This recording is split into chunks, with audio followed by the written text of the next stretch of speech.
Hvaljen Isus i Marija, dobrodošli u Izdvojeno. Bratovština Marijanski zavjet za domovinu organizira domovinsku duhovnu obnovu koja će se održati u Međugorju od 7. do 10. travnja ove godine. Duhovnu obnovu vodit će poznati svećenici pater Ivan Ike Mandurić, fra Ante Vučković i don Damir Stojić pod geslom "I ti ćeš gradit na starim razvalinama, dići ćeš temelje budućih koljena". Zašto nam je potrebna ovakva obnova? Koji je cilj? Saznaćemo u večerašnjoj emisiji. Velika domovinska duhovna obnova koju organizira Bratovština Marijanski zavjet za domovinu održat će se u Međugorju od 7. do 10. travnja ove godine pod geslom "I ti ćeš gradit na starim razvalinama, dići ćeš temelje budućih koljena". Duhovnici koji će voditi nagovore na duhovnoj obnovi su pater Ivan Ike Mandurić, don Damir Stojić i fra Ante Vučković. Potrebna je duhovna obnova ljudima nakon ovih teških zadnjih par godina, evo i opet se dešavaju problemi, kakve smo mi prošli 90-ih, da se ljude ohrabre, da se ne boje. Program će voditi duhovnici, znamo da će se doći u četvrtak tamo u Međugorje i ljudi će onda dobiti akreditacije na kojima cijeli program je sastavljen, gdje će oni voditi duhovnu notu, svak na svoj način, sa svojim nagovorima, sa svojim temama i predstavit ćemo malo našu udrugu ljudima kojima nije poznata udruga Marijanski zavjet za domovinu, na koji način i kako ona funkcionira kroz cijelu godinu, a ne samo kroz zavjetno hodočašće ili kroz ovu duhovnu obnovu. Na duhovnoj obnovi bit će prilike za duhovni razgovor i za svetu ispovjed. Prijave traju do 1. travnja, a autobusi kreću iz Osijeka, Rijeke i Zagreba. Duhovna obnova završit će svečanom procesijom na Cvjetnicu. Ovom duhovnom obnovom želimo zapravo osnažiti naše domoljublje, učiti na primjerima naših svetaca, znamenitih ljudi kroz povijest Hrvatske, ali i naučiti iz cijelog onog što se događa u kontekstu u kojem živimo i gdje zapravo vidimo brojne razvaline, probleme i vidimo ono što zapravo nije dobro, ali trebamo doći Bogu. Bog nas može osnažiti i ponovno osnažiti našu vjeru, nadu, ufanje, ljubav i pomoći nam da te vrednote prenesemo budućim koljenima. Članovi Bratovštine će zajedno s hodočasnicima Gospi Međugorskoj ponijeti mnoge nakane i molbe koje nose u svojim srcima. Naše nakane su za našu domovinu, za cijeli naš hrvatski narod,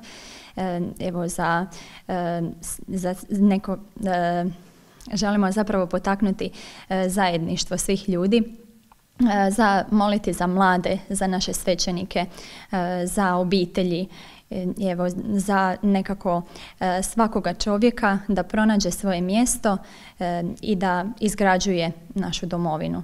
Da se svaki čovjek svakim danom sve više obraća Bogu i da nas sve skupa Bog osnažuje uz zagovor naše nebeske majke i da možemo onda izgrađivati našu domovinu i pronaći na koji način to najbolje možemo ostvariti. Moliti za domovinu, za hrvatski narod, obitelj.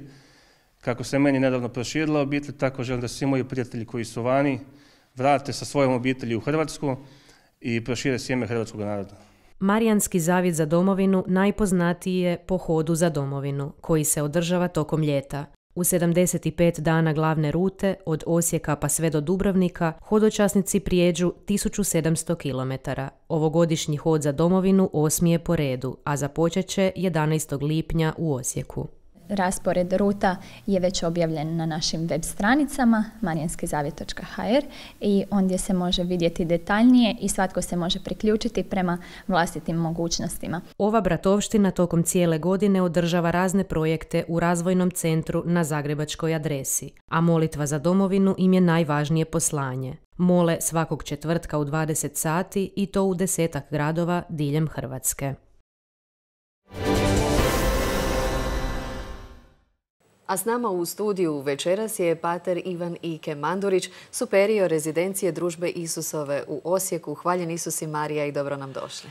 Hvaljen Isus i Marija i drago mi je ponovno biti u vašoj televiziji.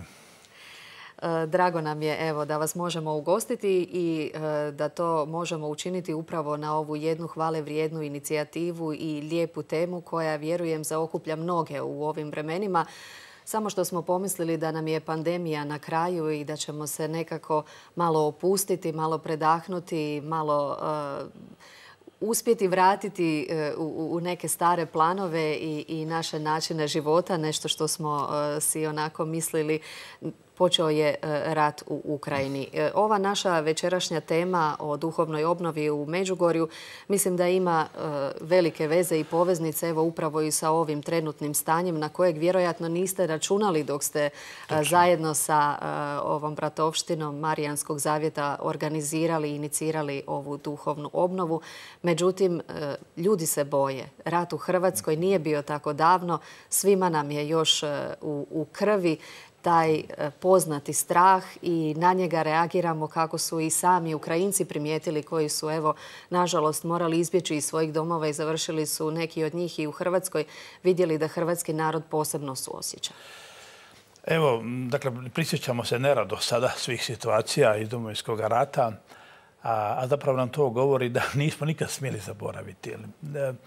Najveća opasnost u našem susretu sa zlom je da zaboravimo koliko je ono pogubno, koliko je ono opasno, koliko je svirepo. Jer zlo nije samo jedna pojava koja se dogodi nekim spletom okolnosti, nego zlo ima svog autora. I zlo ima, dakle, postoji netko ko producira to zlo.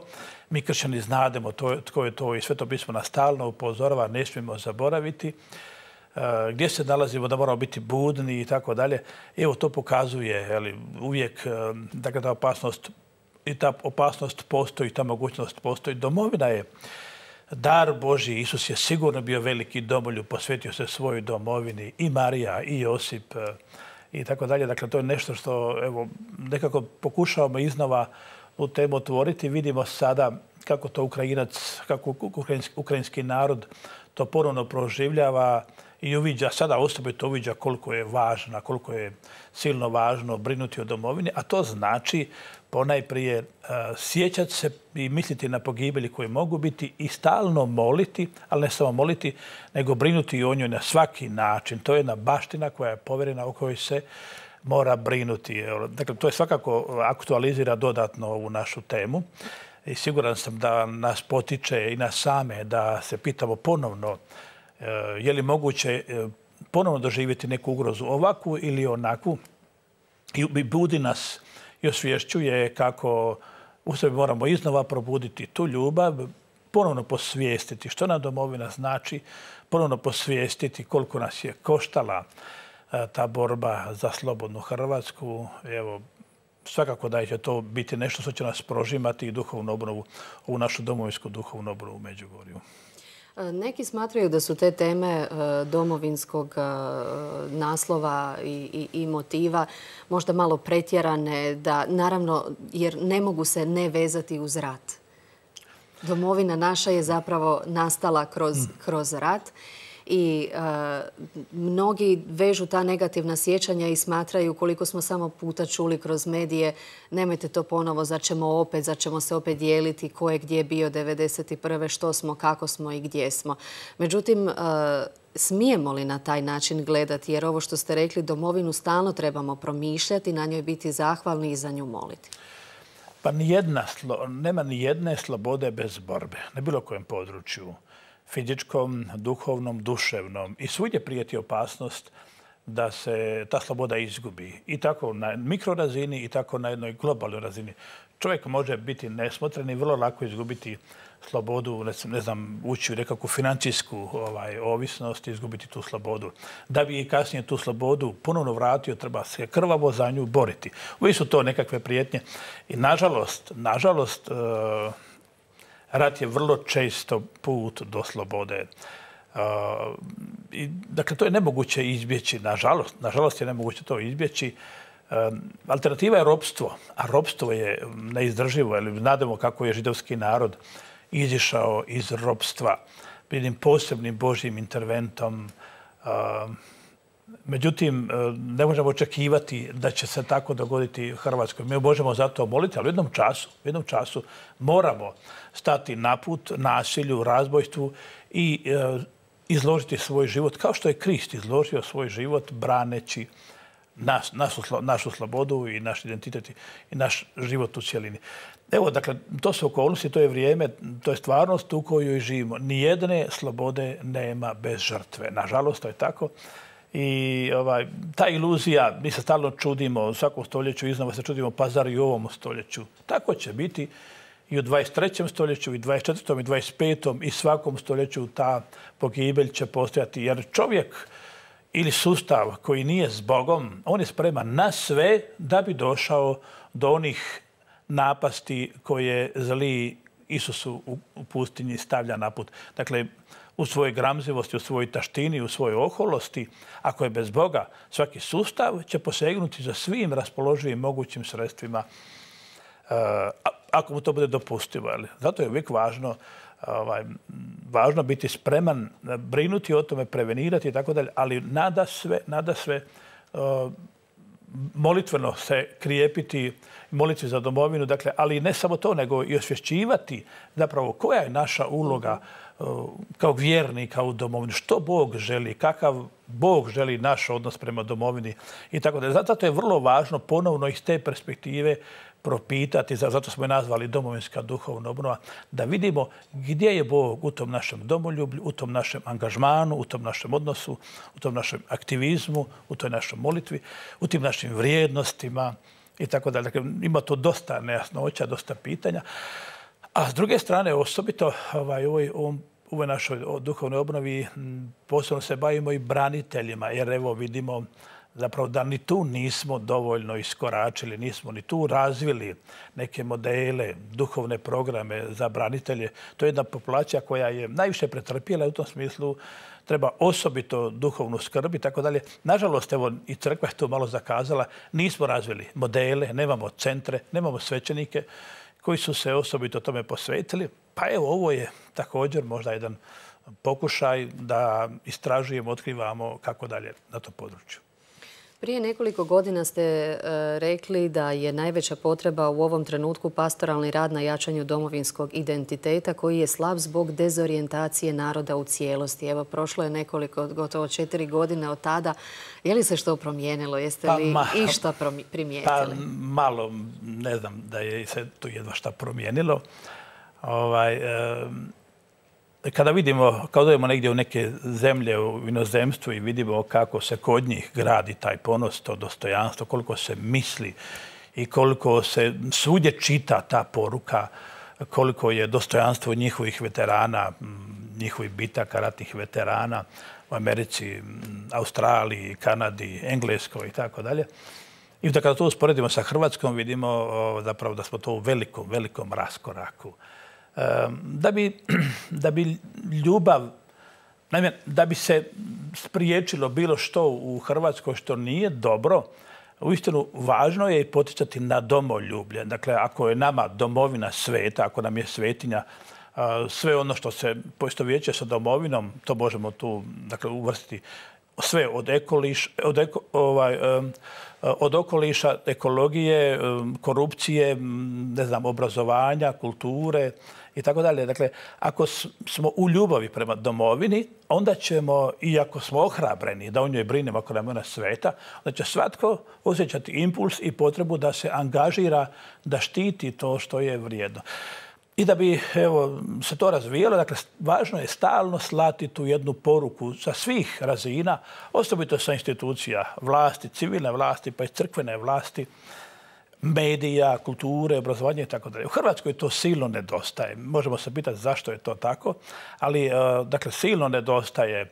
Naše bitke i naša herojstva su neusporedivo veća od onoga što ima, recimo, Amerikanac ili Australac i tako dalje. Međutim, kada vi tamo sudjelujete u njihovim obilježavanjima, njihovim obljetnicama, onda vi osjećate i vidite kako svaki Australac zna, kako je svakom Australcu jasno da je to svetinja i da je to temelj njihove države.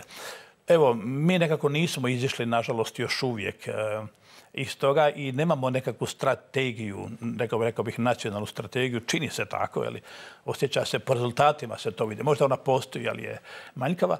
Ali ja ću opet reći, ali i crkva nekako, nažalost, ne uviđa koliko je to važno. Sve potiče od domoljublja. Ljubav je odgovor na sva pitanja, ljubav rješava sve probleme, ljubav koja se pretoči u djela. Tako i domoljublje. Zapravo domoljublje, pravo domoljublje je rješenje svih problema. Domoljublje će biti ono, dakle, osvješćeno, ohrabreno domoljublje koje će stati na put i korupciji, i mitu, i neradu, i obezvređivanjima, onoga što nam je vrijedno i važno i tako dalje. Dakle, evo, u tom smislu mislim da se nalazimo negdje, neću reći baš na početku, ali veliki je put pred nama. Kada govorimo o ciljevima ove domovinske duhovne obnove, Marijanski zavjet za domovinu istaknuo je neke posebnosti. Tu je, dakle, naznačeno da se ovom obnovom traži od Boga da iscijeli stare razvaline o kojima prorok Izaija govori, sva lutanja i nevjerstva našega naroda, ona povijesna od kojih još ispaštamo, nedavna koja i sami obeščašćujemo i danas koja možda nismo ni prepoznali, nismo ih svjesni.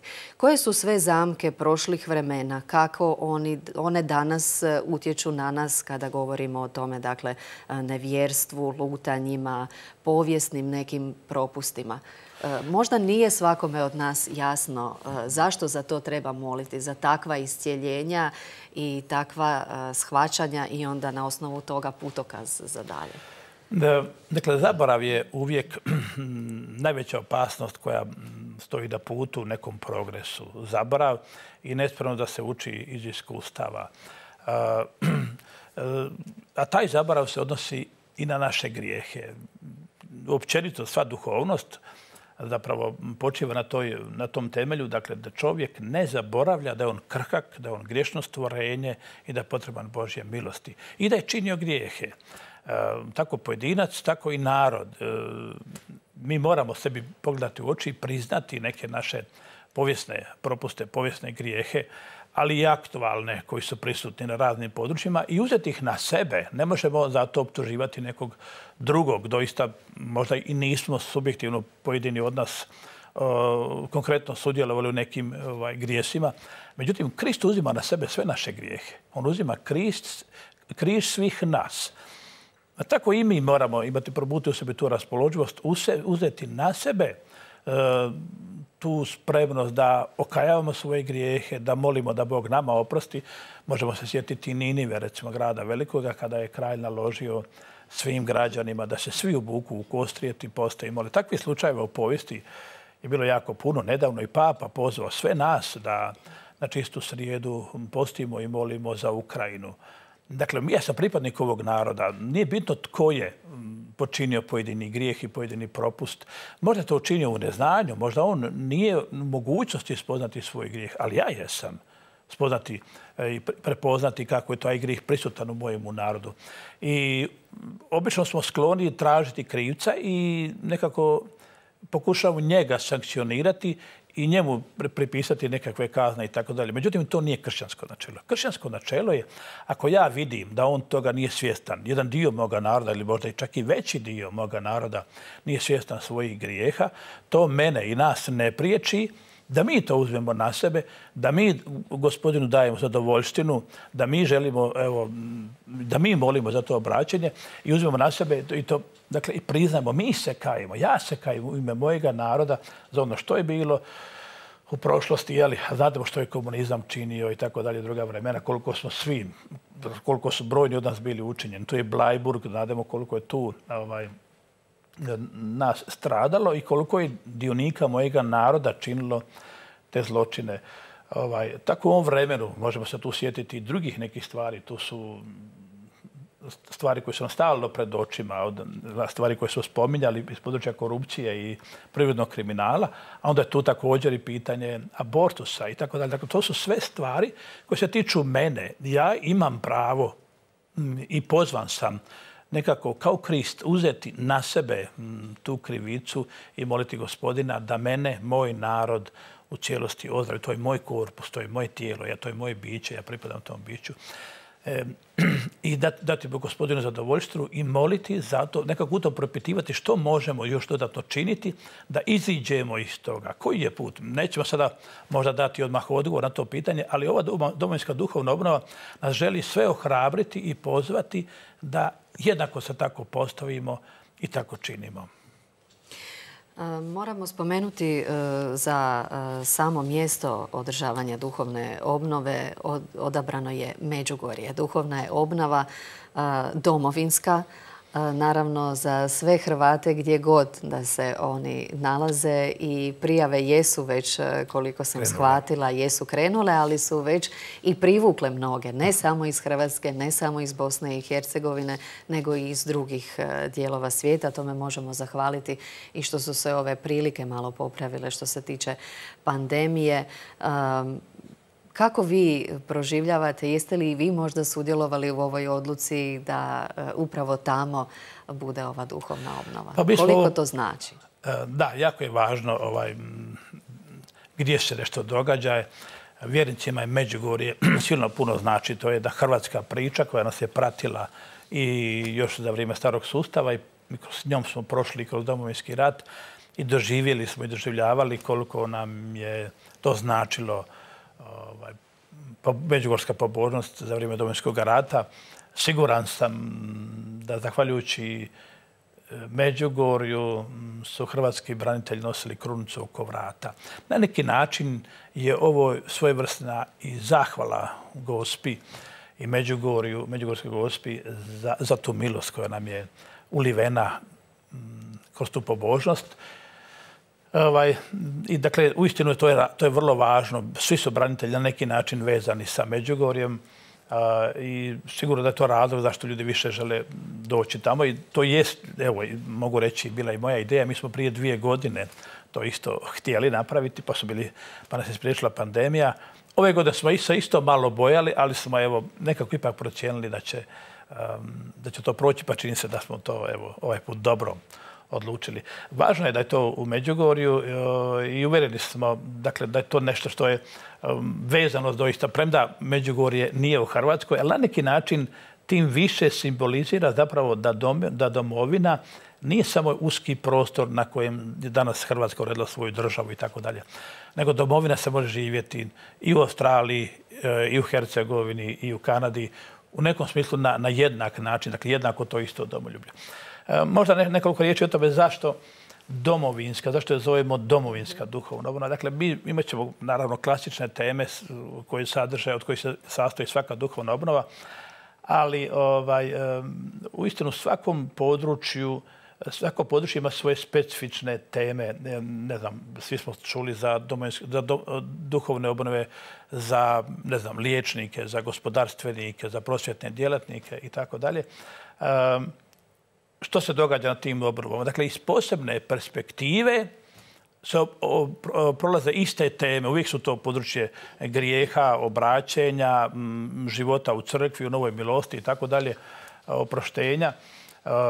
Dakle, ali ovdje želimo nekako upravo propitivati iz duhovne perspektive, dakle, duhovan odnos naš prema domovini i zato je to nešto što smatramo da je doista važno i da ćemo to ponavljati i u budućnosti.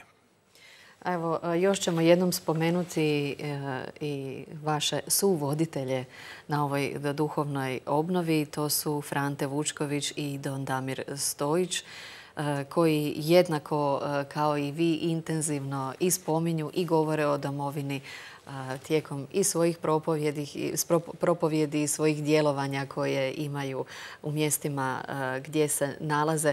Kako ste se organizirali? Možemo li malo kroz neke detalje? Možda ste se podijelili po nekim temama, možda ste... Pa jesmo. Uistinu, evo, bilo je važno da na toj domovinskoj duhovnoj obnovi okupimo više svećenika, jedan presjek klera u Hrvatskoj, tako da je to jedan salezijanac, jedan fratar, jedan isusovac. Ja se nadam da će ovo biti jedan godišnji ritam domovinskih duhovnih obnova u Međugorju, gdje ćemo da pozivati i druge svećenike, ali evo, htjeli smo odmah krenuti s tim jednim presjekom svećenika za koje smatramo da su evo, da im je tu mjesto, da o tome imaju što reći. Podijelili smo se u nekakve cjeline. Prvi dio će biti jedan kerigmatski dio, navještaj općenito i govor o ljubavi Božjoj stvorateljskoj i stvarnoj, stalnoj, vječnoj Božjoj ljubavi. I to će obrađivati don Damir Stojić. Dakle, uvijek je važno krenuti od tog posvješćivanja i prepoznavanja kako nas doista Bog ljubi, kako smo okupani, obliveni njegovom ljubavlju. Ne samo da nas je ljubio kada se stvorio, nego Bog nas i danas djelatno ljubi. Ne samo emotivno, nego angažirano. On ima inicijativu. Sve stvari funkcioniraju u svijetu jer Bog u njima djeluje iz ljubavi za nas. Ne trebaju Bogu procesi biologije, kemije, svemira, fizike i što ja znadem, nego su potrebni nama, a oni funkcioniraju jer Bog iz ljubavi brine. I još i više na intimnom području Bog se stalno angažira oko nas. On nas čuva, štiti od zla i on ima inicijativu u našem obraćanju, dolazi k nama i navješta se i tako. Dakle, to je bitno prepoznati koliko je Bog prisutan u našoj stvarnosti danas.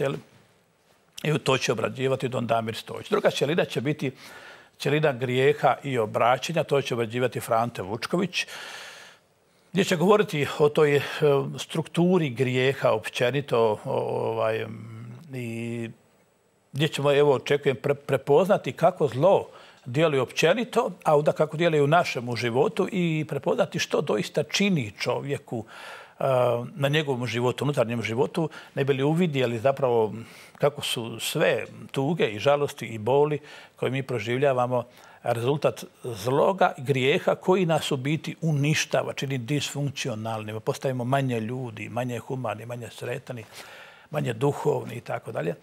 Te potom o obraćanju, pokajanju, povratku, gdje se govori o tome kako nas opet o toj Božjoj ljubavi, kako nam Bog otvara vrata i kako brišete naše krivice i zapravo se vraćamo kući. Sklapamo s njim iznova savez, obnavljamo savez s Bogom. To će biti cjelina koju obrađuje Frante Vučković. A treća cjelina će biti moja, gdje ćemo govoriti, dakle, o tom novom životu.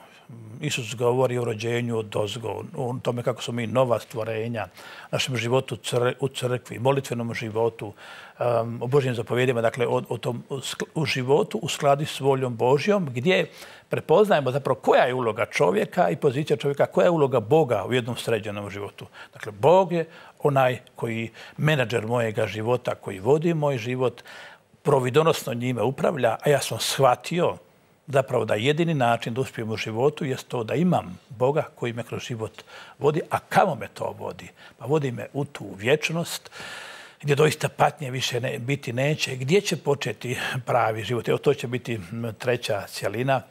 Mislim da smo to dobro posložili i malo ćemo to još kasnije komunicirati kroz medije. I završit ćemo, naravno u tom periodu ćemo obići i sveta mjesta, Križevac i Podbrdo, mjesto ukazanja. U petak ćemo ići, petak je inače dan križnog puta, pa ćemo tada izići, moliti križni put na Križevac, petak popodne, a u nedjelju jutro ćemo ići na brdo ukazanja, potom se vraćamo pred crkvu i sudjelovat ćemo u procesiji Cvjetnice, gdje ćemo mi doći, branitelji sa svojim zastavom, barijacima, obilježjima, i evo na neki način simbolično ući s Gospodinom u Cvjetnicu. Vjerujem da je mnogo sada onih koji će poželjeti biti na tome mjestu i koji će nas sigurno kontaktirati vezano za prijave. Mi ćemo ih i krajem ove emisije još jednom ponoviti. Ova obnova za cilj također ima povratak međusobnog povjerenja. Dotakli ste se djelomično i toga, ali idemo do kraja to pojasniti. Ovdje je navedeno branitelja i mladih, muževa i žena, roditelja i djece, svećenika i puka, i to po Marijinom zagovoru pred Bogom trojedinim. Puno je toga što možda ne shvaćamo, a pod pojmom i imenom domovine što nas veže, a ponekad kada ne djelujemo dobro i ispravno razdvaja. Podjele su uvijek od zloga. On je onaj koji dijeli čovjeka od Boga, dijeli čovjeka od drugoga, dijeli ga od samog sebe, od njegove savjesti, od njegove slobode i tako dalje. A izmirenje uvijek u nama budi želju povratka u zajedništvo. Zapravo to je karakteristika raja. U raju je svi ćemo doživljati jedno neopisivo zajedništvo. Isus govori da ćemo svi biti jedno. Neće nestati moj identitet, ali toliko će biti zajedništvo da ćemo svi biti jedno. Kada se obuzima radost, onda želimo nekakvo zajedništvo. Kad nešto slavimo, onda osjećamo veliku potrebu oko sebe imati sve ljude koji su nam dragi i tako dalje. I uistinu, evo, grijeh je onaj koji nas dijeli. Nesreće su često ono što nas dijeli, poteškoće su često ono što nas dijeli. Ako to ne gledamo iz prave perspektive, iz kršćanske perspektive, i onda tražimo nekakve krivce, odbacujemo ove ili one skupine i gubimo povjerenje jedni u druge. Kada stvari ne funkcioniraju onako baš kako bi htjeli, onda uvijek optužujemo nekog drugog. Pa onda tu optužbe idu u raznim smjerovima. Generacija optužuje generaciju. Često čujemo kako nove generacije nisu na toj razini. Ja bih rekao da to nije točno. To je samo znak naše krize u kojoj mi nekako pokušamo sebe opravdati. Mlade generacije optužuju stare. Svi pomalo nekako optužujemo, nažalost, branitelje. To znači da smo zaboravili njihove križeve, njihove patnje, jer se nismo o njima ni brinuli. Naravno, dakle, rekli smo tu muževi, žene muževi i tako dalje. A naravno, onda još više, najpoznatija podjela u Hrvatskoj je podjela prema tim ulogama povijesnim u povijesnim zbivanjima u Hrvatskoj. Vjera nas uči da i to trebamo raditi, i to trebamo razumjeti, i to je moguće razumjeti. Isus na križu sve opravdava. Isus na križu svakome oprašta i opravdava, zastupa svakoga, govori: oprosti im, Gospodine, ne znaju što čine. Uvijek čovjek kada čini grijeh ne zna što čini. I to naše zajedništvo, prvo, to je jedan kršćanski ideal, a drugo, to je naša snaga. I to je sigurno moguće. Evo, najprije je važno pokazati da je to moguće, a to se uvijek u duhu razumije. Možda toliko razumom ne, ali u duhu se to razumije, a onda ćemo za tim stremiti. Naša zadaća kao vjernika je, osim brinuti o svojoj duhovnosti, osim brinuti i moliti o bližnjima, je brinuti i moliti i dobro položiti i pripremiti za nove generacije. Na koji način nam ova duhovna obnova u tome može pomoći? Pa upravo na način da ponajprije, dakle, gradeći iznova to društvo koje je ponosno, to društvo koje vjeruje u sebe, to društvo koje ima samopouzdanja, to društvo u kojem je afirmirana ljubav prema samome sebi, to je to domoljublje, postaje ambijent u kojem čovjek poželi biti. I to je najveća stvar koju možemo činiti novim generacijama. Dakle, ja bih rekao, nisu ekonomski razlozi zašto se čovjek negdje osjeća loše, nego su duhovni razlozi. Čovjek može možda živjeti u nekakvom siromaštvu, ali se osjećati jako sretno i ispunjeno. Tako to vrijedi i za obitelj, to vrijedi i za zajednice, i za gradove, i za društva, i za narode. Dakle, i ono što možemo dati našim novim generacijama je upravo to da se osjećaju lijepo i ugodno u tome što žive u hrvatskom društvu, u hrvatskom narodu. Pri tome ne misleći, ne očekujući da oni trebaju misliti da je hrvatski narod bolji, da imaju slavniju povijest i tako dalje. Ne to, nego jednostavno da su u duhovnom smislu stvari u hrvatskom društvu posložene.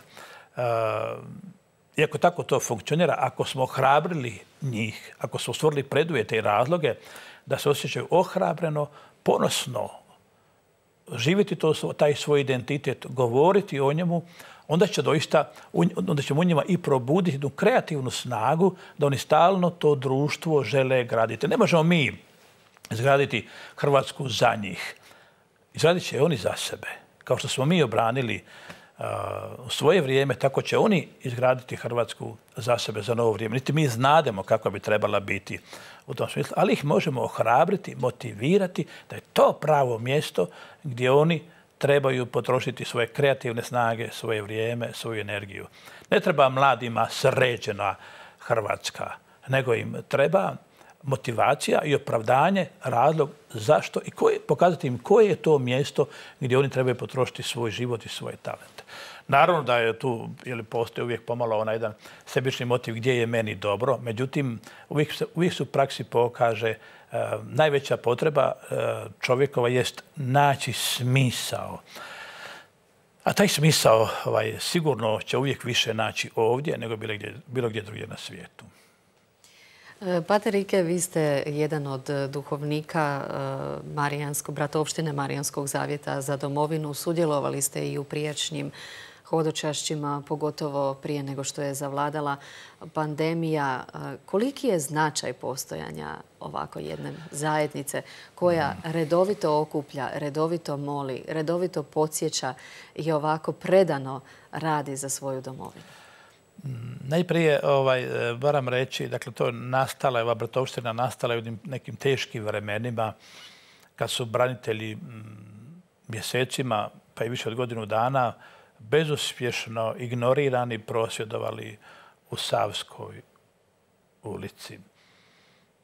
Frapirala nas je činjenica da frapiralo nas je to da sama činjenica da branitelji tolike dane i ljeti i zimi provode u šatorima, u tako groznim uvjetima, kako je bilo moguće da to nije bilo dovoljno da vlasti shvate kako se oni osjećaju i zašto je njima nešto važno. Ja ne moram razumjeti i možda se ne moram slagati s nečijim mišljenjem, ali moram shvatiti da je njemu to toliko važno.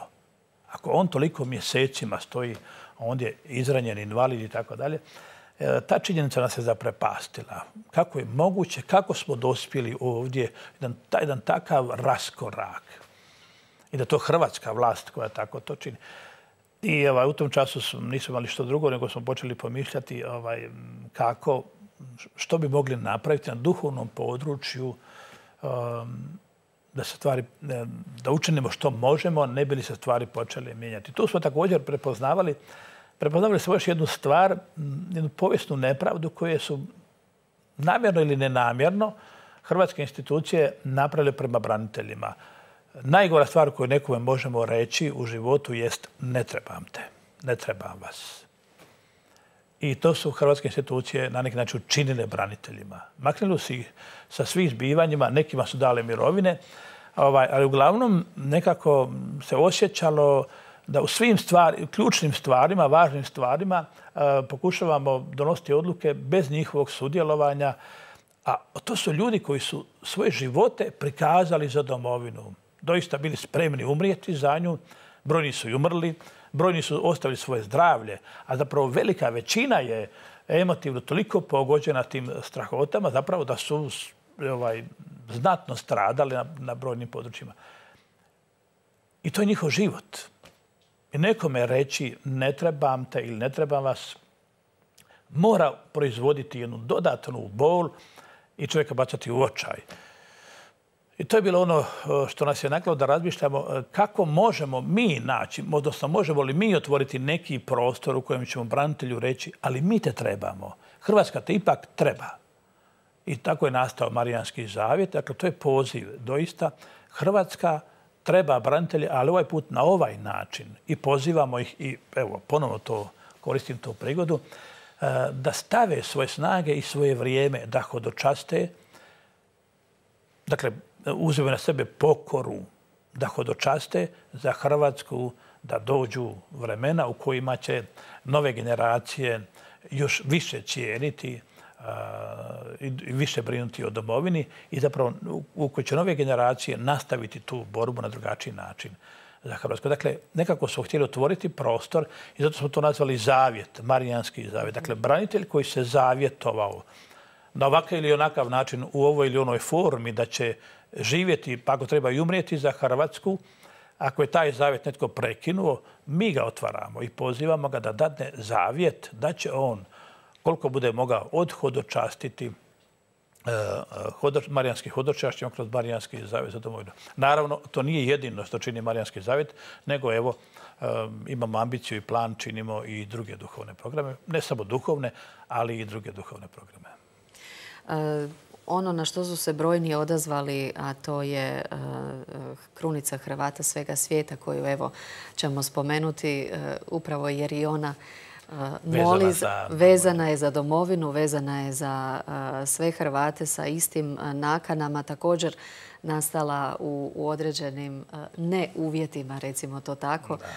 Vi ste redovito i uz taj program i kako to doživljavate, taj veliki odaziv i evo, što još uvijek to traje? Evo, doduše sad smo, što se tiče subotnje krunice, smo u prekidu, ali sad smo u jednom velikom resetu i vraćamo se, ja se nadam, uskoro sa puno kvalitetnim programom.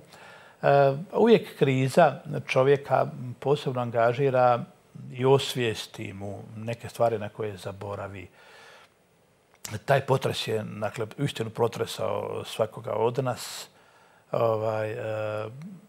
I nekako smo onda se ohrabrili krenuti, ali još i više i prije kad sam obilazio našu hrvatsku dijasporu, Australiju, Kanadu, Ameriku, prepoznao sam, dakle, to je na mene ostavilo jedan jako duboki dojam, prepoznao sam koliko Hrvati u dijaspori vape za domovinom, za nekim jedinstvom. S jedne strane, te s druge strane vidio sam koliko ipak nedostaje nekih duhovnih programa u kojima ćemo svi kao narod zajedno sudjelovati. Dakle, svi, i ovi u domovini, ovi u dijaspori. Nekako dugo bi to bilo u mislima i nekako u jednom času mi je to zabljesnulo i da smo krenuli s tim. Uistinu, reakcije su bile fascinantne, nismo znali koliko će to trajati, ali htjeli smo neko vrijeme samo to napraviti, ali te dodatne neke krize koje su se događale, i pandemija i potres, su pokazali da to nešto treba biti trajno. Sad i dalje razmišljamo o tome u kojem smjeru još dalje to razvijati. Na tome sad intenzivno radimo. Nekako očekujem sad tu dodatna razjašnjenja i siguran sam da će to onda trajati puno duže nego su mislili. To je ono što je potrebno, što je važno i zato moramo biti tu. Svi smo pozvani sudjelovati ne samo u krunici, ne samo u ovoj duhovnoj obnovi koja će biti od 7. do 10. travnja, nego u svakodnevnoj molitvi. Idemo evo još reći ove glavne informacije. Dakle, Međugorje od 7. do 10. travnja 2022. Prijave su u tijeku i traju do 1. travnja. Vi možete još spomenuti neke bitnosti koje možda smo propustili reći, a koje su važne za ovu. Vrlo je važno da se prijave, jer kapacitet je ograničen. Mi idemo na 600 mjesta, mislim da smo sad negdje oko polovice sa prijavama, tako da sigurno će u zadnji čas mnogih htjeti doći sudjelovati, ali nažalost neće to biti moguće jer smo s brojem ograničeni i tu će moći ući samo oni koji imaju akreditaciju. Sad, dakle, postoji dva načina. Jedan je da se doista boravi dolje svo to vrijeme, a drugi, ako su iz bližih krajeva, mogu onda dolaziti na dnevne programe, ali će morati, dakle, ishoditi tu akreditaciju, odnosno platiti participaciju. Dakle, evo, uvjeti su takvi. Ja mislim da će taj broj vrlo lako i brzo biti popunjen. Dakle, važno je biti na cijelom programu ako je to moguće, jer on ima svoju strukturu. Dakle, sastoji se od bitnih dijelova. Krećemo od tog kerigmatskog dijela, pa kroz grijeh i obraćanje i punine života u crkvi. Ali također očekujemo da će se, dakle, to je na jedan specifičan način, kroz sve te teme ćemo provlačiti teme domovine i domoljublja, dakle, svugdje je to prisutno.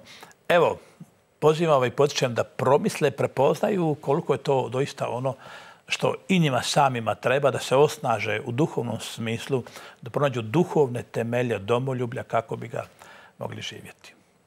Hvala vam najljepša na ovom razgovoru i gostovanju na Laudato televiziji. Hvala vam što ste me zvali i Božji blagoslov svima koji su nas pratili i gledali.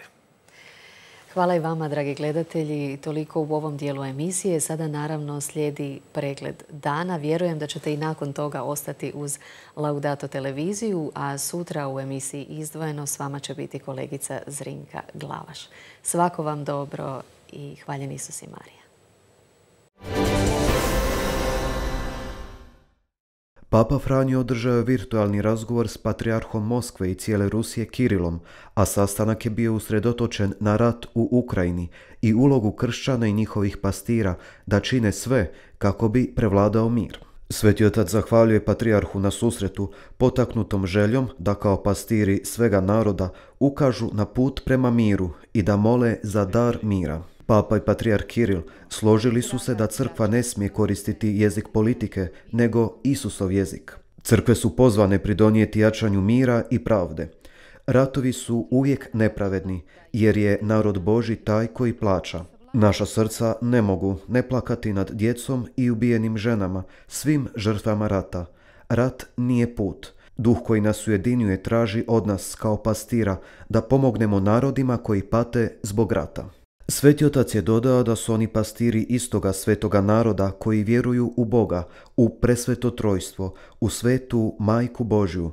Zato se moramo ujediniti u nastojanju da pomognemo miru, da pomognemo onima koji pate, da tražimo puteve mira, da zaustavimo vatru rata. Sastanak je bio održan putem video poziva, a na njemu su nazočili i predsjednik Papinskog vijeća za jedinstvo kršćana kardinal Kurt Koch, te predsjednik odjela za vanjske odnose Moskovskog patrijarhata metropolit Hiranion. Do predsjednika biskupske konferencije Bosne i Hercegovine i vrh bosanski nadbiskup monsignor Tomo Vukšić dao je izjavu uoči dolaska u službeni posjet Bosni i Hercegovini tajnika za odnose s državama pri državnom tajništvu Svete stolice nadbiskupa Paula Richarda Gallaghera, ocijenivši da je to nastavak zalaganja svih papa i Svete stolice kao takve za mir i pravdu u ovom dijelu svijeta. U tom nastojanju za dijalog, slogu i razumijevanje među ljudima, s velikom zahvalnošću se sjećamo zasluge posebice svetog pape Ivana Pavla II, koji je, više nego li itko drugi, dizao glas protiv zla rata u BiH, ubijanja ljudi i razaranja plodova čovjekova rada. Na crkvenoj razini svaki dolazak predstavnika Svete stolice u neki dio svijeta, pa tako i monsignora Gallaghera, izraz je dobrih briga živućeg pape za dio crkve Božje koju posjećuje. Upravo će zato monsignor Gallagher posjetiti Sarajevo, Banja Luku i Mostar, 3 biskupijska središta i u katedralama, zajedno s biskupima i okupljenim narodom Božijim, slaviti svete mise za mir, pomirenje i napredak u svakom smislu, izjavio je monsignor Vukšić. U Slovenskom domu Zagreb predstavljene su 2 monografije autorice Polone Jurinić. Prva od njih nosi naziv Slovenske boje Zagreba i okolice, a u njoj se nalaze fotografije građevina prije zagrebačkog potresa, a koji je na većini njih prouzročio štetu. Ja sam članica Slovenskog doma od 30 godina i ja sam uglavnom uključena bila u sakupljanju slovensko-hrvatskih odnosa, naročito na bazi umjetnosti. I ja sam raziskovala po Zagrebu, okolici, po cijeloj Hrvatskoj sve što se doprinos Slovenaca u tem području. I prišla sam do fascinantnih podataka da je zapravo nič ni brez Slovenaca bilo ni u Hrvatskoj, a posebno ne u Zagrebu. U Zagrebu nemate crkve koja nije dala za jedan mali pečat Slovenaca. Od katedrale, crkve Svete Marije, Remete, uglavnom sve crkve, isto tako okolica Zagreba. I muzeji su puni tih slovenskih umjetnika, tako da je me to potaknulo na to da to naredimo kot neke vrste vodič po Zagrebu. Ne samo za Slovence, ampak tudi za Hrvate. Monografiju Pavlini i njihovi samostani autorica je pisala 4 godine. Obradila je 46 samostana i 16 crkava i kapelica na području Hrvatske, Slovenije, Banata i Bačke. A pri nastajanju monografije vrijednim savjetima pomagao joj je akademik Josip Bratulić. Čim su došli u Hrvatsku, počeli su podučavati seljake, svoje kmetove, a i druge koji su zapravo htjeli, jer u njihovim samostanima se odvijao privredni život. Oni su imali svoje vrtove, tamo su sadili, podučavali su ljude o svemu što je bilo potrebno i obrađivanju i sađenju i cijepljenju, tako da zapravo su u tom smislu bili vrlo, vrlo bliski. Gdje god su imali svoje samostane, imali su i svoja ogledna polja u kojima su podučavali ljude, osobito u Istri, kod nas u Svetom Petru šumi posebice, jer su tamo naslijedili benediktince i zapravo cijeli taj samostan je bio vrelo i znanja, a i tamo su otvorili srednju školu u kojoj su mladi đaci, dakle iz Svetog Petra, pretežno seljačka djeca, stekli ono znanje da se mogu uključiti u život u onim teškim vremenima. Imali su dobre majstore, slikare, jer na koncu i to je zapravo bio i kipare. To je bio jedan od načina da zapravo život uljepšaju i da zapravo da bude doista istina kako na nebu, tako i na zemlji. Tako da zapravo bude negdje ta i ljubav i prijateljstvo među ljudima. Obje monografije iz tiska su izašle 2020. odnosno 2021. godine, ali su zbog nepovoljne epidemiološke situacije i potresa javnosti predstavljene tek ovih dana. Jezik se mijenja pod utjecajem suvremenih digitalnih tehnologija, ali to nipošto ne znači da je ugrožen, već i sam mora pratiti taj digitalni razvoj. Zaključak je tribine Lingvistika s povodom Hrvatski jezik u digitalnom dobu. Organiziran u okviru programa Odjela za jezikoslovlje Matice Hrvatske u mjesecu hrvatskog jezika uoči 55. obljetnice potpisivanja deklaracije o nazivu i položaju hrvatskog književnog jezika.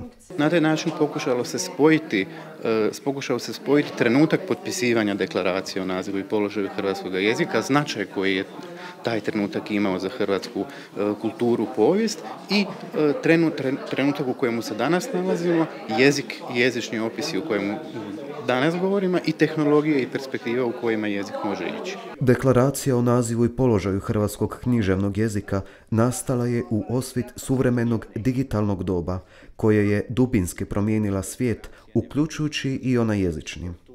Razvojem računalne lingvistike i jezičnih tehnologija od polovice 20. stoljeća do danas stvorio se novi prostor za jezikoslovna proučavanja. Od novog pogleda na pitanja prikupljanja i obrade hrvatske jezične građe, konstruktivnog proučavanja različitih jezika od računalne simulacije ljudske komunikacije. Na pitanje kako se jezik zapravo mijenja u digitalnom prostoru, ali i kako jezik mijenja digitalni prostor, zanimljive odgovore dao je profesor dr. znanosti Marko Tadić. S njime su razgovarale doktorice znanosti Ida Rafaeli i Daniela Katunar. Kad se za hrvatski jezik ne bi razvijele jezične tehnologije, onda bi on zapravo postao na jedan način funkcionalno nepismen. Hoću reći da bi govornici iz komocije, recimo to tako, posegnuli za nekim drugim jezikom za koji jezične tehnologije i olakšana uporaba tih digitalnih komunikacijskih kanala zbog toga postoji. Tog trenutka bi hrvatski postao funkcionalno nepismen u cijelom jednom segmentu njegove uporabe.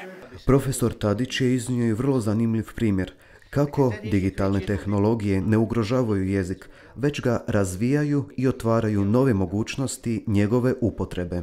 Kad pogledate tradicionalne, ove klasične gramatike hrvatskog jezika, onda vam među glagolskim vremenima stoji redovito opis koji kaže da su aorist i imperfekt već glagolska vremena izvan uporabe koja se još mogu pronaći u usmenoj poeziji ili kod starih pisaca itd.